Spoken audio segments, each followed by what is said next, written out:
Well, all month long here at WHAS11, we are celebrating Asian American and Pacific Islander History Month during our Moments That Matter campaign. And joining me now is our very own Charlene Shanklin, who has been busy researching and telling these stories. And we always like to have you back on, Charlene, to kind of prepare us for the month. And I feel like you set the tone for what we're about to see so well. Thank you so much. You really do. Thank and you. Here again, these stories that I've already seen are just so well told. Can you said something to me that I want to share with our viewers, because I think it's so important how you go into these stories. Like, what do you tell people to get them to open up the way that they do? Well, we start a conversation. I tell them, don't look at the cameras, look at me. And we're just having a conversation about their life and their story. Everybody has a story. And I say, dumb it down for me. Make me understand.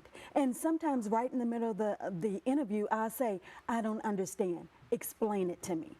And then they dumb it down for me. They explain it. And some of the traditions, it's anything in our community. Everyone has their own quirks and different things. And I found this in AAPI month as well.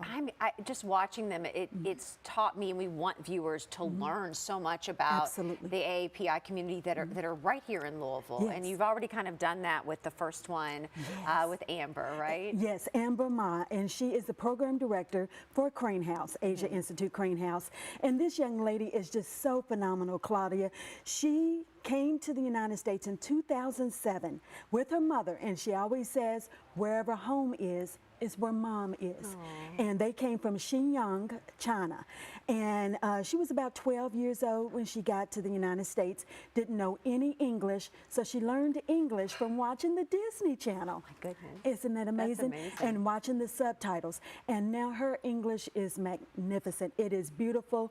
But the one thing Amber Ma is really concerned about is she changed her name when she came to the United States because she was concerned that people would say it wrong, children would make fun of her because she was at that school age. So she changed her name to Amber Ma. And that is not her birth name, but this is her name that she gave to herself. And I just thought that was so amazing. And I asked her, would you have changed your name now in your early 20s? And she said, no, I wouldn't have. I would have made people learn it because that was my birth name. That was my given name.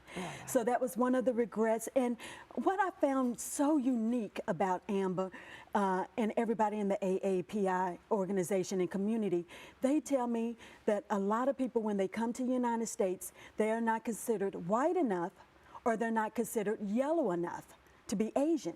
So they have this identity crisis, and I spoke to several Asian descents when she told me that, and I said, is that true? They said, very much so. They are not white enough to be white, and they're not yellow enough to be Asian. So they always have that identity fight all throughout their lives. See, again, you wouldn't have known that. I wouldn't have known that if you didn't. It's almost like asking or getting somebody to open up on a really personal place. Very personal. So I can understand you better. Yeah, and it was so many traditions because when she told me home is wherever mom is, she is actually going back to China for the very first time in 11 years. And it's going to be such a great moment for her to see family and friends. And she said, I'm going to take a red envelope with me. And I said, what is that? Tell me what a red envelope is. And she said, it's anytime there's a celebration. So what does that sound like? A greeting card, a red envelope, and they put money in it. So anytime there's a major wedding, graduation, birthdays, Lunar New Year, everyone receives a red envelope. And I said, that is simply amazing. Yeah, so it's just like a Hallmark card. Exactly. It's just a card with money in it for well wishes. But when you see someone with a red envelope, you know that they're giving a gift and they're telling you that they're proud of you. Another thing she told me is in the Asian descent, they use your last name first. So I would be Shanklin Charlene, you would be Coffee Claudia.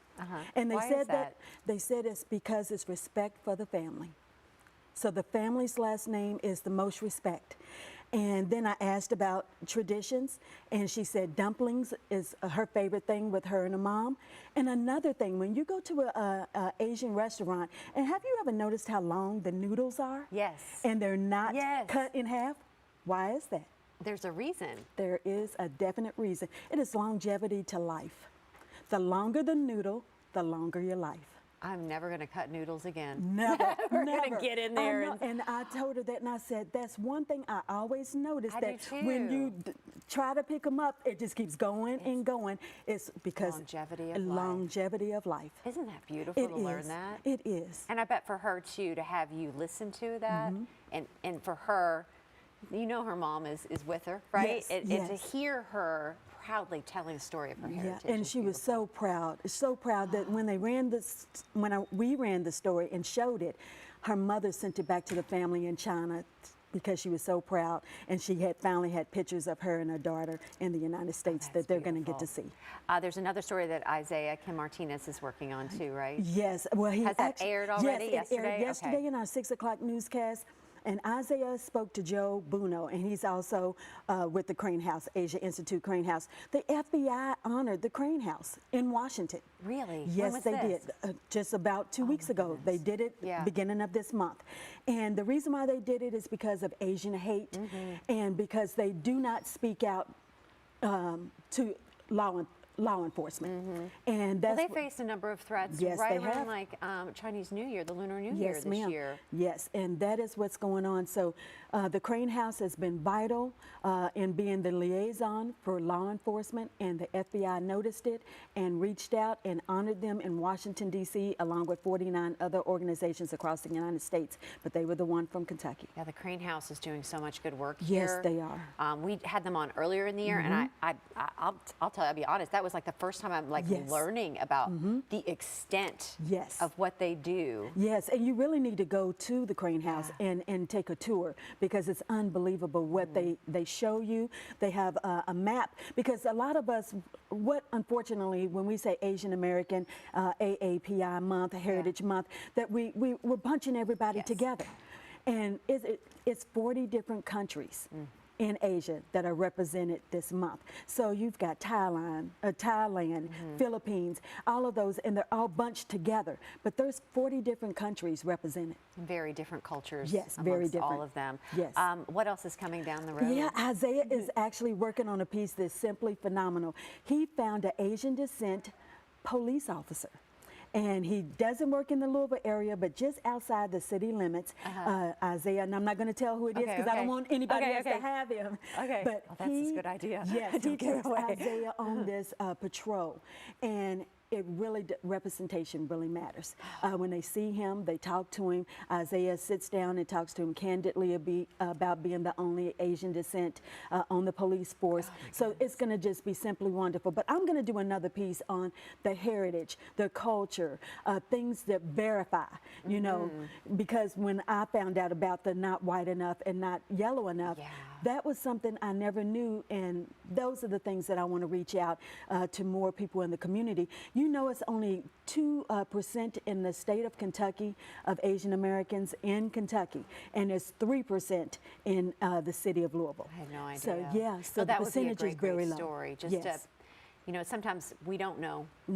And I want to know, and I think people out there want to know, and I think, Charlene, that would be a phenomenal story to put and together. so many of us are scared to ask because we never want to I don't want to insult anybody. Yeah, you never want to insult anybody's intelligence, their culture, their traditions, but that's a part of Moments That Matter. It sure is. Thank you so much, Charlene. Thank you so much. Always love catching up with you. Can I give out your email address on air if people want to reach you? Is it sshanklin@WHAS11.com. Yes. So if you have a story that you want Charlene to tell, this is where you need to reach out. sshanklin@WHAS11.com.